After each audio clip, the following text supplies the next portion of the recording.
So we'll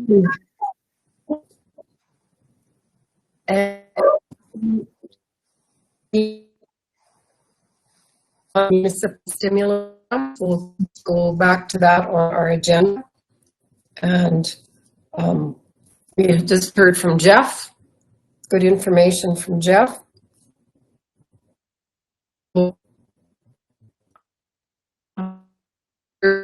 Questions?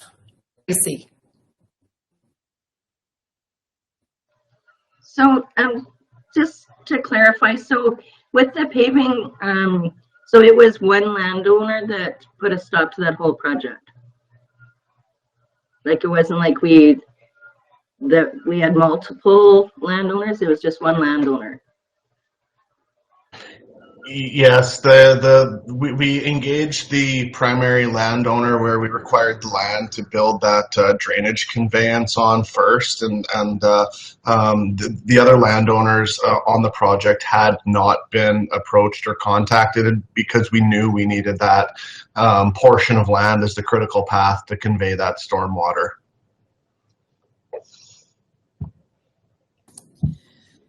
And Jeff, the timeline now would make it impossible,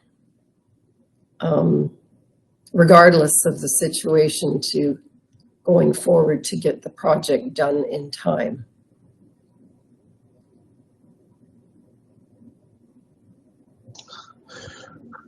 Yeah, well, without the land, the possibility of constructing the project at the budgeted cost is definitely impossible. If we were to acquire that land and somehow talk to the other landowners and get them on board and get everything wrapped up here right away, we could still consider going to tender. We're not that far off from a tender state, which I guess is a nice thing, because if we do move away from this project and move towards the solar generation, we will have that tender design ready for the future. I think everybody's aware of the location of this road, and with future development and expansion someday, this road will need to be upgraded to a better standard than it exists today.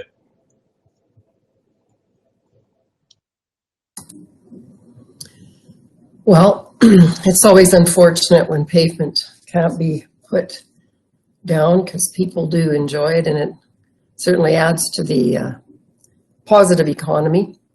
Kelly. I have two questions, Jeff.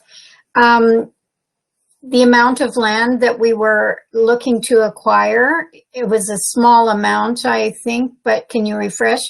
And also the second thing was money a consideration for this landowner, or strictly that they, the reason that you gave was added traffic or something, right? So was money talked about with this landowner?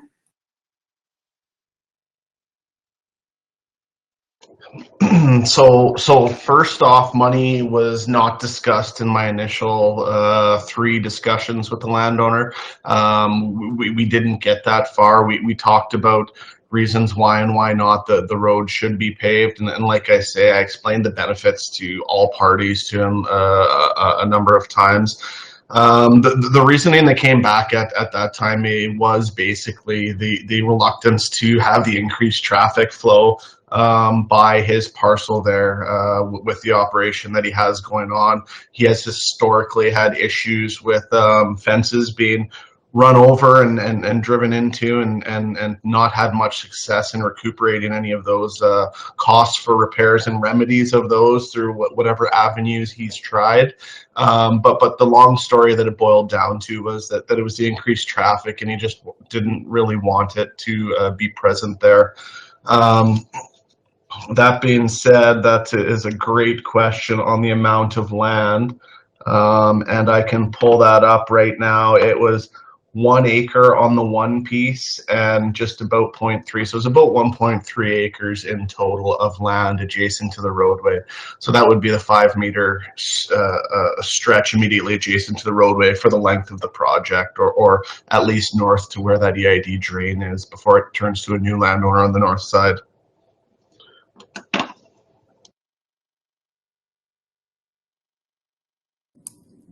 Tracy? Yeah, if I may, just a comment on the going through the fences. Well, any landowner anywhere across anywhere has that risk that there's could be I seen an accident just off the Joanne Trucking Road the other day, and a vehicle went through someone's fence. Like, that can happen anywhere. It happens in the cities. We see, crazy things happen and accidents happen. Like, that's just part of life.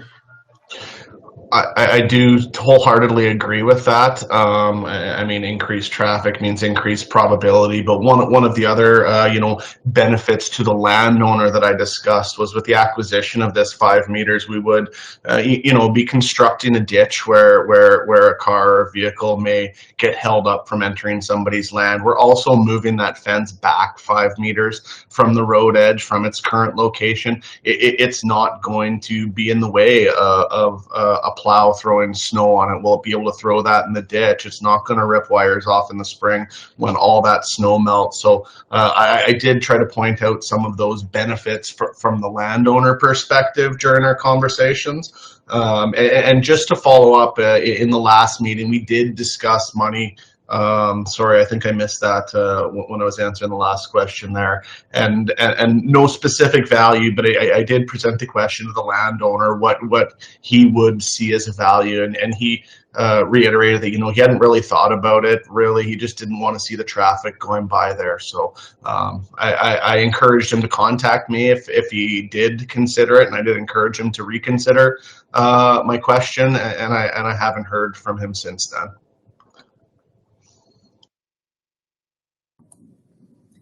Any other questions? Comments?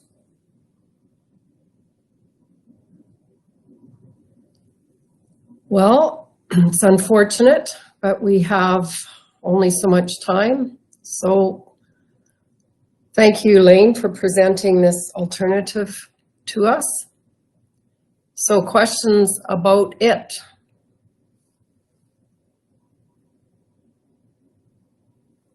I guess one of the issues at hand is if the provincial government will indeed allow us to change our project at this point in time, Lane, and you still don't know the answer to that, I believe? Correct. We have inquired, do not know what the response is. Brian? Thank you, Madam Reeve. In reading through that proposal from the solar company, there were several times that I come across it mentioning financing it, that it would be financed by them. This is not in the realm of this grant, right? Like, we are purchasing this outright. Is that, unless I need some clarification on that, or just confirm that for me? You're correct. There was 2 different potential ways to approach the project that were outlined in the information provided by Switch Energy. One is based on the county owning the asset under phase 1, which would be limited to the installation on the county's administration complex there. The other is the potential to move ahead with a phase 2 that would provide for additional equipment to be installed elsewhere. And that's where they are prepared to assist with costs and provide financing if there is interest in moving ahead with a phase 2. The initial discussions have been, we're looking at phase 1 only right now. The funds that the county would be receiving would offset the cost of the capital cost for moving ahead with that project. And that's the basis for the information that's before you at this time. Thank you, Lane. Kelly? Thank you. Lane, there's a statement in your RFD that I just want to get clarification on. It's stating an annual savings of up to 137,000 in electricity. So that's part of the business plan. Will that be realized right from the start? Is that how I should read that? Well, the potential is certainly there. That's based on estimates and under ideal conditions. Mm-hmm. It's always going to be, or yet to be determined, what the actual savings will be. All we would be in a position to do is compare future costs against what our historical costs have been prior to moving ahead with the project. So Thank you. It's based on an estimate.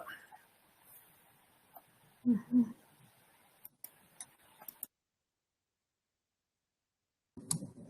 Any other questions? Brian? Not a question, but I would like to make a motion that follows the recommended action with option 1, and that is to submit an amended municipal stimulus grant application based on the community generation solar PVC project that would supply electricity to the county administration facility complex. All right. Any further discussion on that motion? All in favor of the motion? Opposed? Motion is carried. So we have to wait now to hear back from the province and to see if this is allowed with this dramatic change in plans, I guess, eh? Correct. That's the next step. And we anticipate as soon as that confirmation has been provided, we would be in a position to start down that path. All right. Anything else on that then? Don't see any other hands. Good, Lane? All right. We'll move on to compensation review, Councillor payment sheets. Excuse me. We need a motion to accept those. Anne Marie moves. Clarence has a question. More just an explanation that for the computers in and out of the office, we just took everyone's travel time and basically made the same rules for everybody, because when we looked at the sheets, they were all over the place. So we thought that we would just make something consistent, and that's what we did. So the times are twice your travel time, and that's what we based it on. Thanks for dealing with that, and for people like me who think if you're dropping something off, you only are going one way with it, so you don't have to put in mileage for returning home. There's days I wonder. Anne-Marie made a motion. All in favor? Opposed? Motion is carried. Checks for payment, none. Payment register. Any tough questions for staff on the payment register or a motion? Kelly moves the acceptance of the payment register. All in favor? Opposed? Motion is carried. requests for functions of council. And there are, I think those are some committee reports that were possibly attached. Are there any other reports for the last month? Just looking for my book here.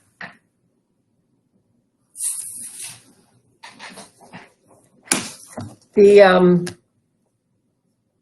RMA did have they're doing engagement sessions in all of the zones, and that happened last Friday. And I had signed up for that, and they just for Foothills Little Bow, they put us into four groups with 15 minutes each. The topics, and we rotated. Of course, this was all Zoomed. The emergency disaster services was one topic. Revenue generation was another. Non-municipal rural issues and collaboration, municipalities and provincially. So the first session that I was part of was about the collaboration in ICFs and whether or not that had sort of supported, if the development of ICFs supported collaboration, or if it had indeed sort of harmed some municipalities and their collaborative efforts. And there was quite a mixed response to that. There are some communities that did sign off on agreements and then continued to work on recreation, sort of similar to what we've done, who are not having much success. They also wanted to hear about provincial government collaboration that we've been working on. So I mentioned that we'd had our meeting with Minister McIver. Overall, there didn't seem to be a lot of provincial government collaboration going on. Those people who have Grant Hunter as an MLA were a little bit more optimistic than any of the other participants regarding their MLAs. Broadband is a big sort of rural issue that may not just always be involving municipalities because it involves everyone. Access to healthcare was another discussion from a rural perspective, and the HEMS review that still has not been released comes up occasionally.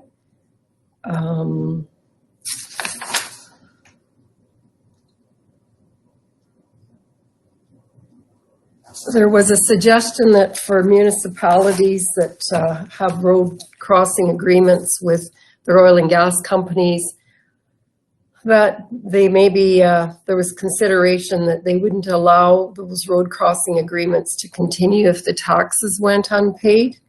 That was someone's idea that might work. And there was a suggestion that municipal sustainability, MSI money going forward, should be looked at based on needs, which I found very interesting because, and everyone very quickly said, how do you determine that? Like, how can you determine needs if you don't look at efficiencies? Which, of course, is what we've always said. The other thing with emergency disaster services was the police conversation, which it also seems to be dragging on longer than was thought. But no one, I haven't been on any calls where there's anyone supportive of a standalone Alberta police force. Just everyone thinks that it's just not appropriate at this point in time anyhow. There was a little bit of talk about training of farmers and colonies to help with with fires because of our dry weather, and some municipalities are getting a little bit more involved with their local residents and as I said, doing some training of the residents. The erosion was talked about a little bit too, the soil erosion.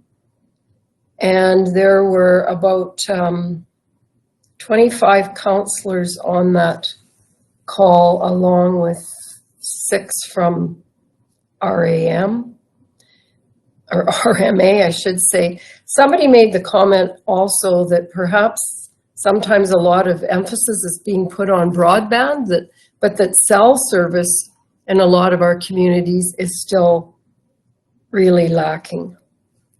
So that was a good point as well. And that's the only meeting I have that I haven't submitted a report on. And tomorrow there is Martin does about a once monthly meeting of the mayors and reefs from Bow River. So I'll probably sit in on that one. Any other reports?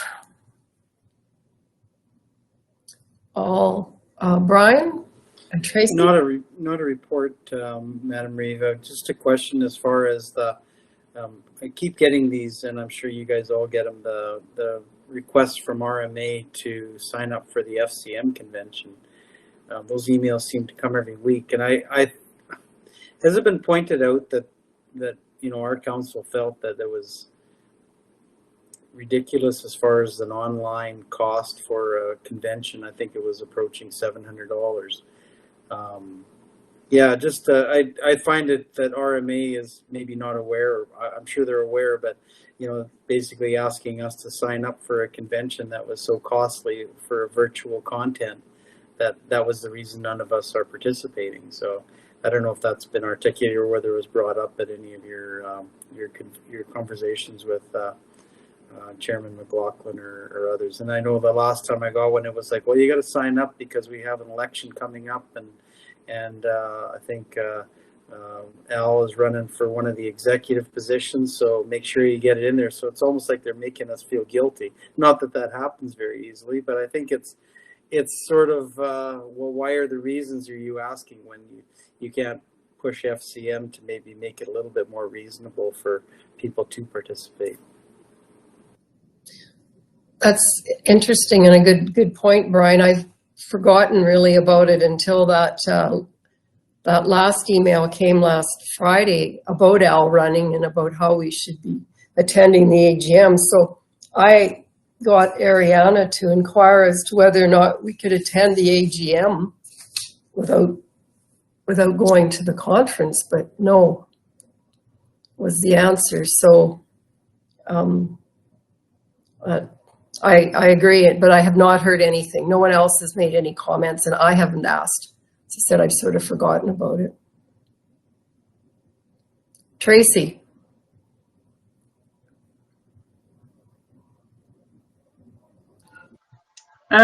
Just wanted to give a quick update. We had our Parks and Rec meeting last night. So the outdoor committee, which is a subcommittee, is looking at organizing or trying to get set up to build a BMX track, bike track, and sort of on the preliminary stages of that, looking at locations, coming up sort of developing a club, I guess, so to speak. And of course, then that will have to go back to City Brooks Council. The 10-year master plan has been completed, but is going to City Council for approval. The original document was like 187 pages, and they've got it down to like 96 pages. Lionel can probably speak more to that as he was on the committee for that. But from what I took from it, it's that the number one priority is non-motorized trails, so walking paths was sort of number one priority for that. The Choose Well committee received a grant and will be setting up a a 9-hole disc golf course, or disc golf, or I don't know how you say it. Yeah, disc golf over in Meadowbrook, and they're going to be setting that up here at the end of May. They're also going to be applying for a grant and possibly getting some outdoor lighting at the Lake Stafford around the walking trail. So that would be kind of a good thing if that happens. And then they've set up through our ICF funding through recreation. They're starting their grant applications for the rec funding, which was originally funded through our Division 5 and 10 rec funding. And the applications for that will run from the month of June, and the committee will be looking at approval of those in July. So just a quick update on a few things that's happening there. Thanks, Tracy. Any questions? Just something else that is I will take full advantage of, and that is on Tuesday. Tuesday, the Sixth Nation is opening their vaccination clinic that they are putting into place. I had that information sent out to you for the 3 adjoining counties residents that are also available to make appointments there. And they're having an official sort of opening. So Chief Crowfoot texted me to see if I would come to bring greetings from the County of Newell that day for that. So that was great. I said, yes, indeed, I will. So hopefully I'll find out what time I need to be there, and that'll be a good opening to have some further talks, perhaps. All right, we will move on. Kelly? Yeah, Molly, if you don't mind, I do have a question. Ellen, you sent us the NRTA minutes last night or yesterday afternoon. I've not had time to read through them all. Are there any highlights that you could give us out of those minutes, rather than read the whole minutes? Yes, just further to what Tracy said about the disc golf, the Event Development Fund has granted $2,000 for their tee-off boxes. And so, as you know, Rosemary also has a disc golf, I don't know how many holes, I believe there's 6, but they're working on 9. And anyhow, yeah, so they received $2,000 for that.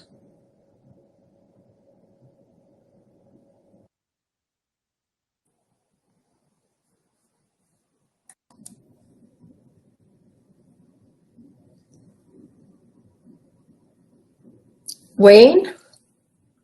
Question, what is disc golf? Never heard of it before. Well, I'll tell you, it's a hanging basket, if you will, and it has chains. It looks rather different, and you get these different discs. They weigh differently. They have a different. They look sort of the same, but they have different colors, and they have different weights on them. And I actually tried it, and it looks really easy, but it isn't. It absolutely isn't. And it's rather interesting. You can purchase them. I know this. What happens in Rosemary, you can purchase them, but you can also rent them from the village of Rosemary if you don't want to invest right away in it. And so then it's basically like a golfing. You know, you go from one basket to the next. And so it's a very good outdoor activity, especially during the pandemic at the moment, but apparently it's a fairly new sport that is catching on. quite popular apparently.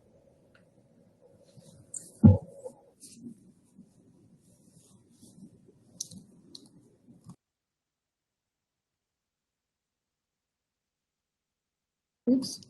Anything else? All right.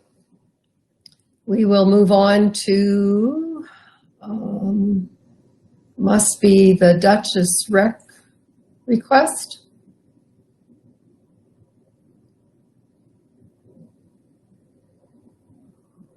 I believe that's where we're at. Matt? Yeah, so I can introduce this item, and then maybe our members who sit on the Recreation, Parks and Culture Board for the Duchess Rec area can address any questions. So we received this request on Monday, recommended by the Recreation Board up there for council support and spending approval of $60,000 for capital projects in the Duchess Rec area. Funding would come from our Recreation Fund. The projects represent a jointly funded cost share of 1/3 each by the Village of Duchess, ourselves, and the Duchess Ag Society. Our agreement with the Village of Duchess says we'll look at these capital requests on a case-by-case basis, and we would fund them equally. The specific projects are included in the minutes from the rec board.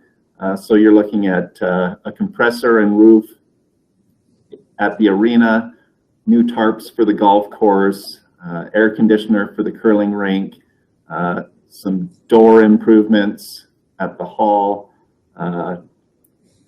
tractor and a pro sweep for the golf course, and some flooring improvements at the arena as well. So overall project cost of $180,000, and our share would be 60 of that.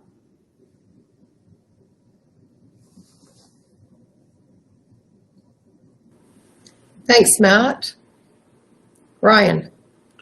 Thank you for introducing that, Matt. I think, and just it's I don't know if it's clear, but it says maximum up to 60,000, and I think that's where we wanted to give the group some leeway, because some of the estimates were, I don't know how old they were, but I don't think they were completely current. So, you know, with the prices of lumber and some of the other materials going up, and I know not a lot of them are dealing with that type of stuff, but we did want to add a little bit of leeway in there so that they wouldn't have to come back to council or to the rec board and say, well, we're a little bit short. So there's probably quite a bit of contingency built in there. So the 60,000 is a number, but it's the top of the number. I don't think that they're going to meet that. So. Anyway.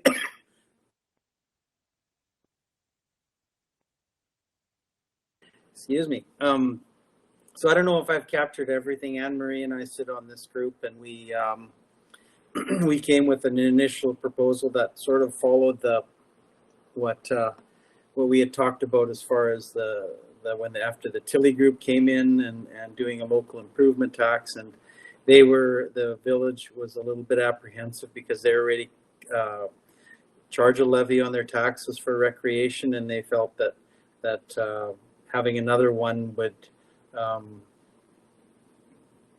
would be probably not as sellable to their community. So, and they have put away some rec money in a reserve, and this would fall within their budget, and I think the real thing that was positive for myself is that, and Anne Marie, I don't know if you want to speak to this too, but it was that the Ag Society, you know, had a long discussion about what their priorities were and what they could contribute their money towards, and so they identified those things in this list.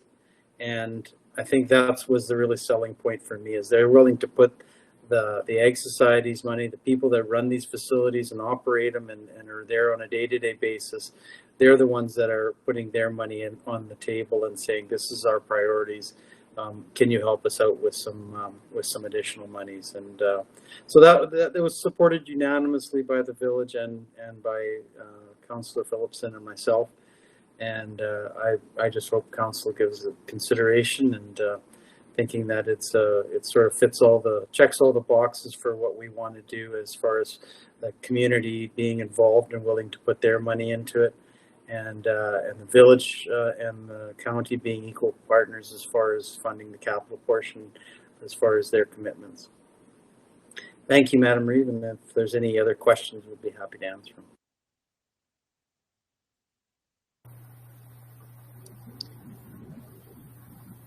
Clarence.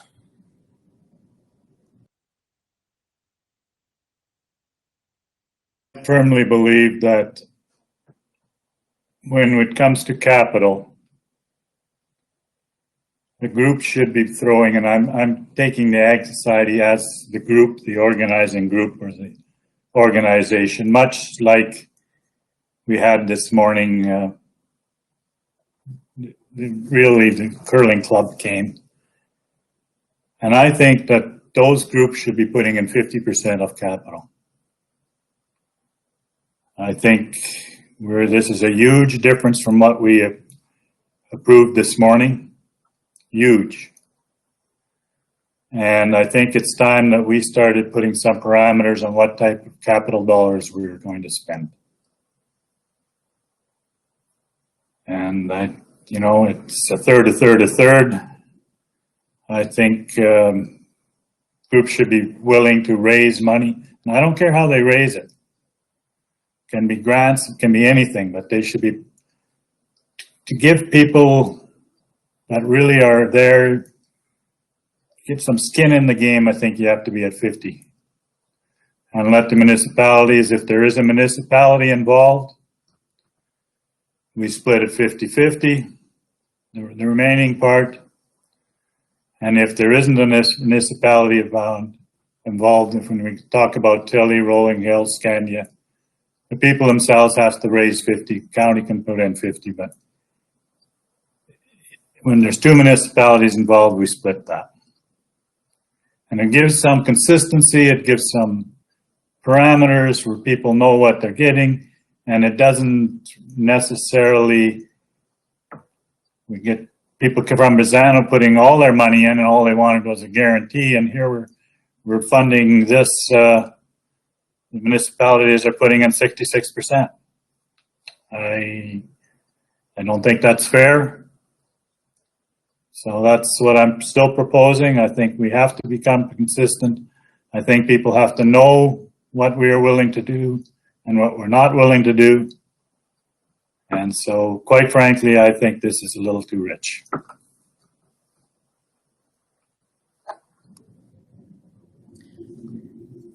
So, okay. I was wondering, with this list, is there a time frame and a priority? Like, is there, are some of these projects sort of needs over wants and wishes, or like, how did they come up with this list? And could some be done this year, and then they could raise some funds and then do some more next year? Or how was this list developed? If Anne-Marie or Brian could make comment. So this was list developed by the Ag Society, and their number one priority is that number one thing on there, the compressor in the arena. They made that very clear. The other ones were also, they tried to weed down the ones that were the have to do stuff, so that wouldn't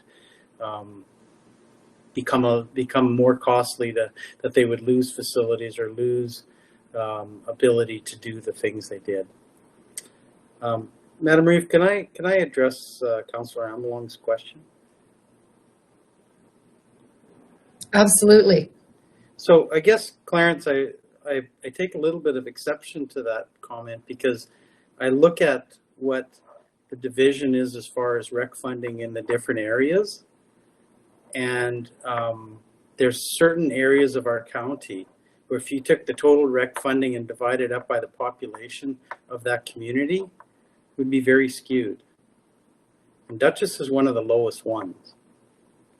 And there's other ones in our community. So that has, if you're going to use your your analogy about 50% funding, that to me, that has to be part of that discussion when it comes to the operations of some of those facilities and how the county's contributing to those facilities and how they're operating. I think you need to, and I think that needs to be part of the conversation if you're going to suggest that half the money of the capital has to be raised. Because if you're using your energies to raise money for the operation funding, and it takes away from your capital abilities because you're siphoning it away from your fundraising, and then other communities are saying, well, we have a high level of funding for our operations. They don't need to do as much capital funding, or they have the ability to, what the funds they do raise can be all devoted to capital, and it doesn't have to satisfy their operational capabilities. So when you look at it, I think you have to look at it with a 360-degree view, and I don't think that's being done if you're just going to say half of the money has to come from that capital funding from that community. Because then what we should be saying is, okay, we develop a policy where we supply X amount of dollars per person to support those in every part of our community, and then base it on that, which I don't support. But I'm just saying, if you want to base everything on those kind of data, then I think you have to have a better view of that. Thank you.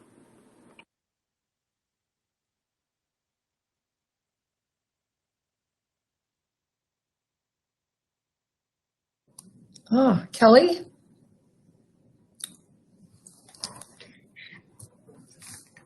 Madam Reeve, I'm just a little bit confused because we've had conversations over the past year and plus, and although it's not written in policy yet, we have talked about that 50% threshold. And we have talked about skin in the game, and so I do tend to think that I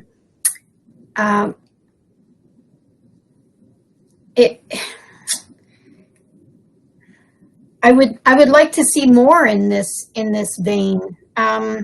I tend to agree with Councillor Amelung that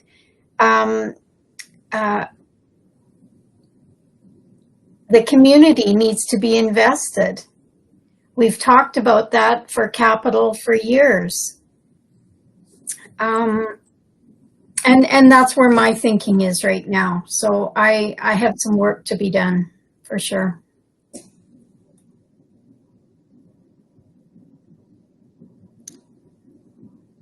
Matt, in regards to the different agreements or some of the things that have been sorted out, is there anything, I mean, is this 30-30-30,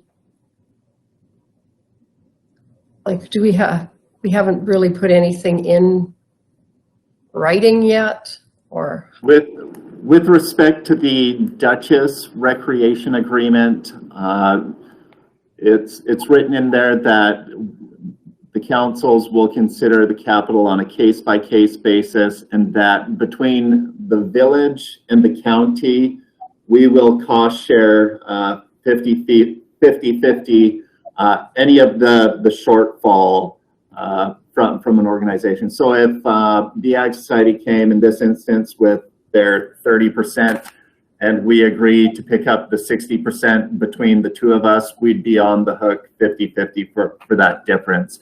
There isn't any set expectation in the agreement saying we expect a group to come to the table with 50%, 75%. That standard has not been set in the agreements. Just of the balance that will be cost shared between the municipalities, that will split that 50-50.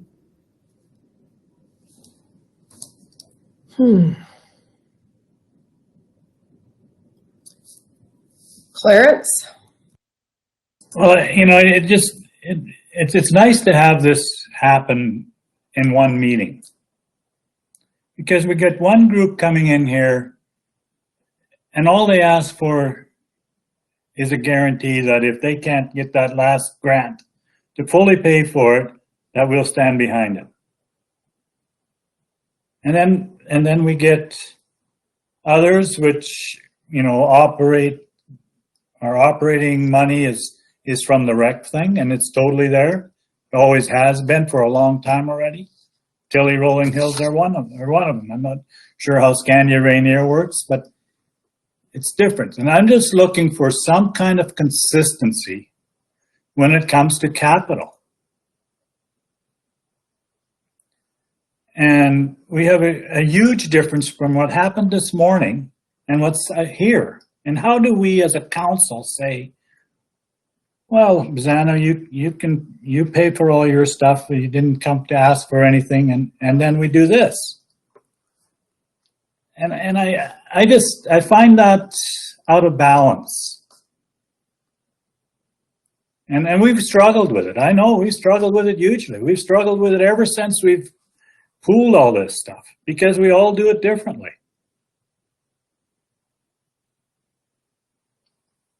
So, yeah, I don't know. I think it's, and I'm just trying to get to some point in time where we have some consistency between our different divisions and some consistency between the other municipalities and how we do things. And we haven't come to that. And so here we have it in one meeting. We have huge differences in what we're contributing. And how do we justify that?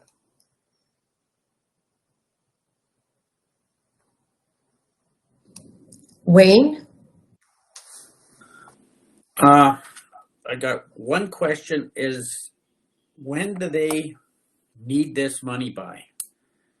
And if we can delay it a bit, maybe we should form a committee or do something. Like Lane is going to bring some information to us, but let's make it, say by the 1st of August, we have something in process so that Clarence, we know what what our parameters are when we give this money out. And I agree with Clarence 100%. We just can't be all over the place when we're giving the money out. We got to have something in place, and let's stop delaying it. Let's get it done.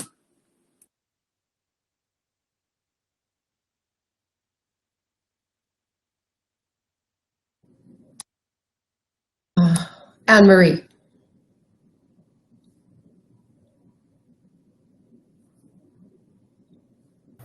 Sure. I'm still struggling a little bit with the Bozano one, in the sense that if they had known a year ago that they could have just fundraised for 1/3, they probably would have come to us sooner. So to use that as an example is maybe not fair to compare it to Duchess, because if they had known that they could only fundraise a little bit and get the rest, they might have done it. Good for them for fundraising this much, and we support them. In the case of Duchess, where Duchess is putting away rec money specifically for projects like this, there is a 5-year capital plan. I think we should support this. Where Duchess puts in their fair share, we as a county, we put in our fair share, and the Ag Society has 4 or 5 facilities on this list. They could each come separately, which makes it quite cumbersome. But the fact that they all come together under the umbrella of the Ag Society is a plus for all of us. Now, I could see your point, Clarence, that we need a policy, but I don't know. The policy right now should not be the comparison of Bozano and Duchess, because both of them were so different and at different fundraising backgrounds. Yeah, it's confusing.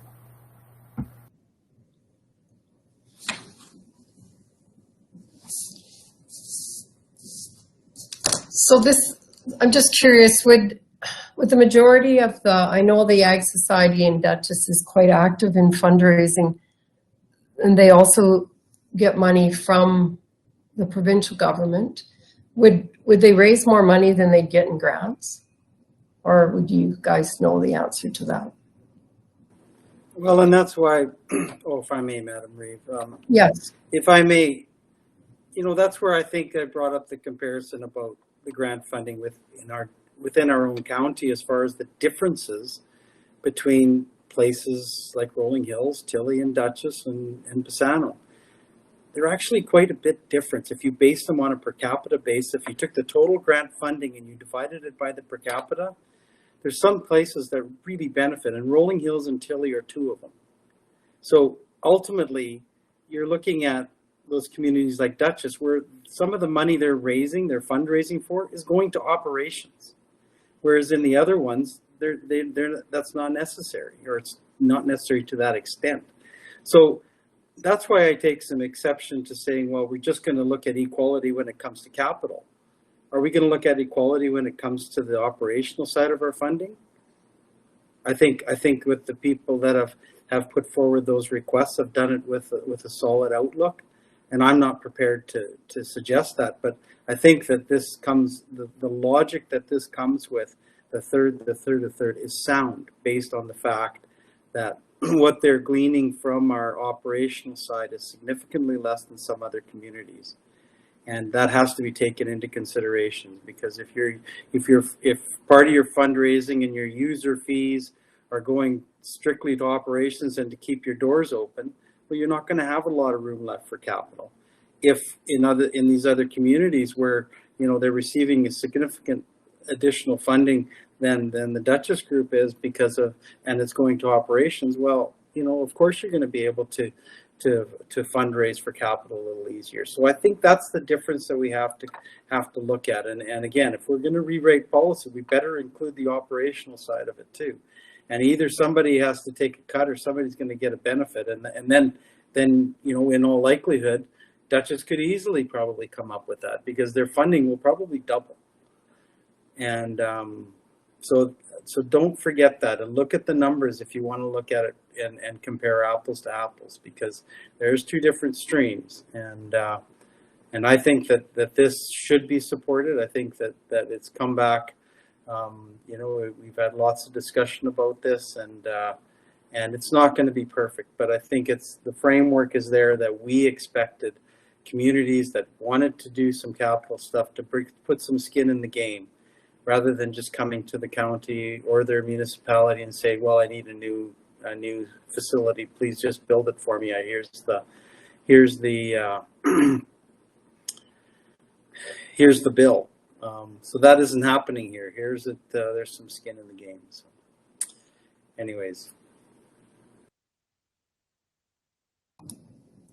Any other thoughts, folks, on this? This is, it's difficult. It's a hard area to figure out, and it's not new. We know that. For me, the capital could be much bigger numbers always. So yeah, I don't know, the capital and the operating, maybe we need to take a better look at it all. Kelly and Wayne. So that's a valid point, Brian. Thank you for making that. I always look at, I file them differently in my brain, operating and capital. But that's a very good point. If we're going to do one thing, then we have to do another. And there's consequences across the board for the outcome of that as well. So I see that. My question is, on this 60,000, would we be paying upon receipt of actual expense, or would we be paying the flat 60,000? Because you said that the expenses are not solidified, or you know, some of the quotes are old. So that's my question. I think I just wanted to ensure that we were paying for the actual capital upgrade. Yeah, thank you for that. Matt wrote the RFD, and he did it. It's written perfectly, as far as I'm concerned, that it with the Ag Society, I'll just read the last sentence, that the Ag Society has to provide the county with a summary of final project costs and supporting invoices to install statement and initiate statement. Okay, thank you. When Matt writes it, I tend to gloss. So no, I'm kidding. Wayne? There's another way to look at this. With Duchess, we're going to get $180,000 worth of product out of it if we approve this, which everybody in that area can use or will benefit from. If we did the same thing in Tilly, we'd be up for 50% of that project. Whereas in Duchess, we're only up for a third of that. So actually, we're making some money on it, going in, producing this in Duchess as of putting it in Rolling Hills or Tilly or Scandia. Whereas we would be covering 50% of the capital. Whereas in Duchess, we're only supplying a third of the money.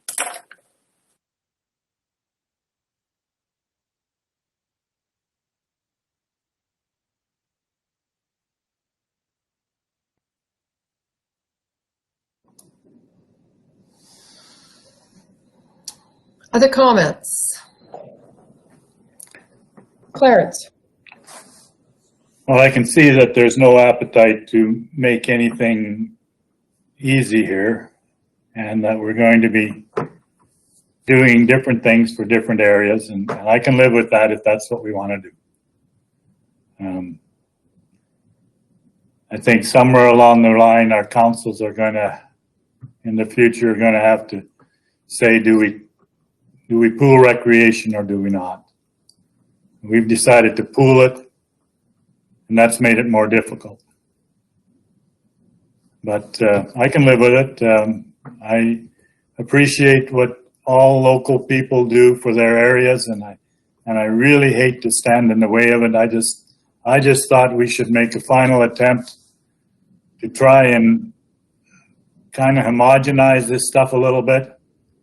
If we're all more likely to try and treat everybody according to how they operate in their individual areas, fine. But let's remember that there's going to be differences. And I just think there's just this huge difference between what the folks at the Bazzano Curling Club are prepared to do and what was happening here, and that's fine. If we can live with that, that's fine. And I don't want to stand in the way of this, but I still think if we want to have one rec board, one rec real rate,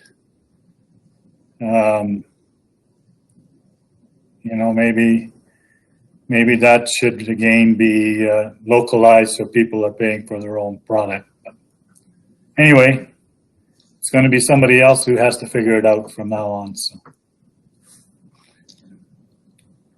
I'll support it. I just have a question further to what Wayne and Brian have alluded to with, would it complicate things more if we took a look at operating and the money that goes out to each community, and then also look at perhaps if a community wants to replace a building versus maintenance, like everything that this request from Duchess, they're capital, but it's all capital maintenance. It's not a new building or anything. Like, should we be taking another closer look at sort of what are we giving to each community? Like Brian said, per capita, or I don't know if per capita is accurate or good, or we could just sort of sort that out and look at that amount. And I think we've all agreed that capital has to have some skin in the game. We're just having a little bit of difficulty on how much. But for me too, there's a difference if a building needs to be replaced in a community versus just keeping it maintained. Matt? I've taken an opportunity to listen to some of the recorded engagement sessions that Lane's been having with the community groups on the whole recreation capital, and I think a lot of the things that you've just asked questions about are some of the guidance that you'll see coming back out of that engagement. So, you know, how do we treat funding for a new build versus you know, updating what we've already got versus something that's at the end of its useful life? I'm looking forward to that report, and I think it will address some of the concerns that we have had. An observation from my seat is, you know, we've negotiated these ICFs and different recreation agreements. You know, we've crunched the numbers every which way, and some places are higher on a per capita basis for operating, and some are lower, and some of that fed into the way that we changed some of the agreements. Duchess specifically, there's a higher operating amount now going towards both the village and the Duchess Ag Society, because it was recognized that they were kind of, if you want to say, underfunded compared to some other areas. So, you know, this is a pretty big service area. The way it's developed over time kind of complicates things. The capacity you have on one board isn't always the same as the capacity you've got on another board. The grant streams are continually changing, right? So what somebody might be able to tap into for grant funding this year isn't necessarily going to be the same grant envelopes for what the groups have access to next year. So I hear the frustration where we want to get closer to an equitable playing field. And I think we've moved there, but it's going to be, we've still got a lot of movement left to go, right? So when Bassano comes with their leisure master plan and they want to do some work to sort things out with their user groups, I think that's going to be a benefit. That's going to provide a lot of great insights to us on how we can manage these recreation relationships differently. And I think at the end of the day, we want programming that is sustainable and is as self-sufficient as possible. And if that's the vision we have, you know, building that program or the policies over time to get us there would be very beneficial. And I think Lane's report that comes in June will be a key piece of that.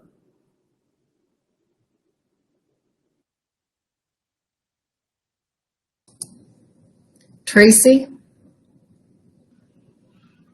Yeah, there's lots of moving parts to this wheel for sure, and like Matt had just alluded to, that once this report comes out in June, I think we can answer some of these questions, and maybe we may not decide to get on a more consistent, or we might, you know, there's lots of decisions to make. But at this time, I actually would like to make the motion to approve the funding up to a maximum of $60,000 that has been requested by the RPC board for their recreation fund, from the recreation fund.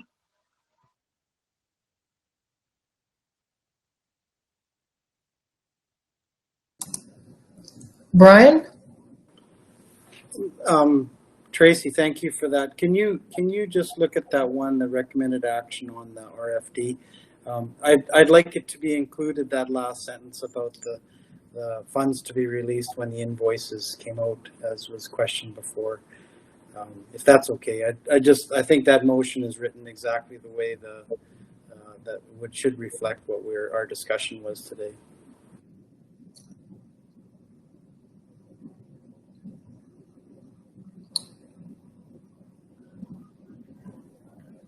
So add the addition of as invoices are provided, funds will be released on completion. It's there. Ariana has it. And okay, so it says, am I looking at the wrong page? It says approve funding up to a maximum of $60,000 to complete the capital projects recommended by the RPC board with funding from the recreation fund. Yeah, go down a little farther under the recommended action. Oh, sorry.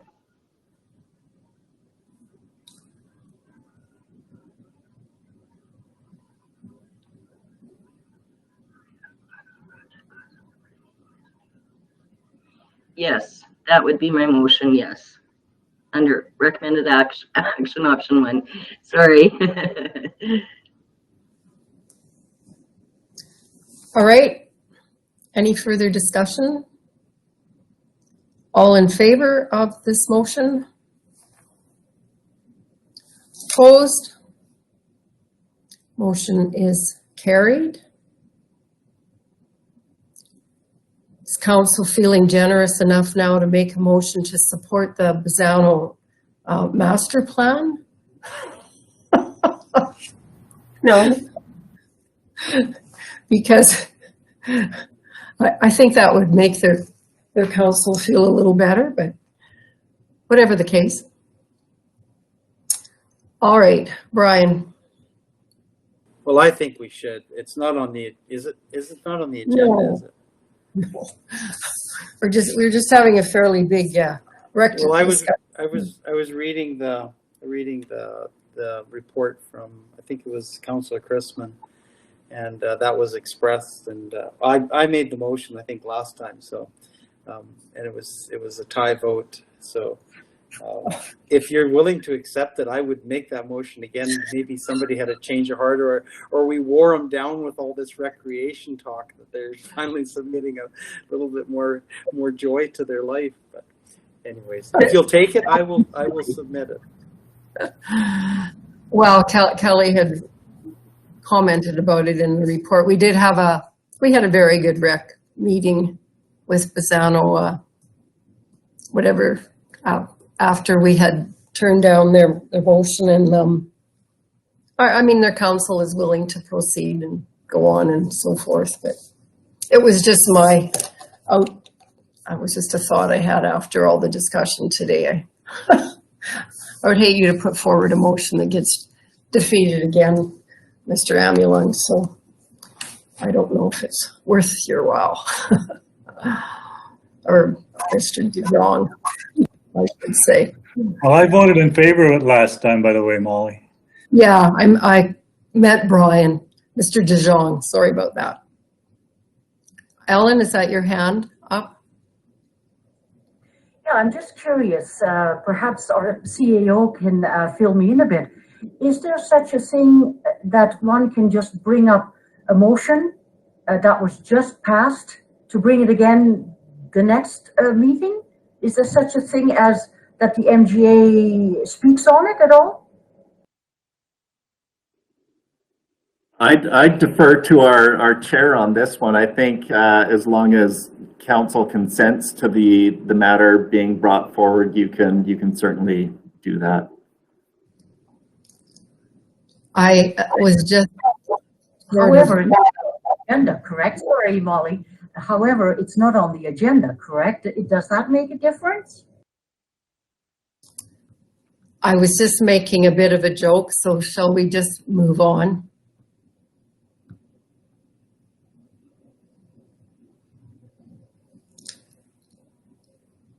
All right. The minibus monthly report is available to us, the strategic priorities chart. And that takes us to in camera. We need a motion to move in camera, I believe. Ariana, I hope we didn't miss anything.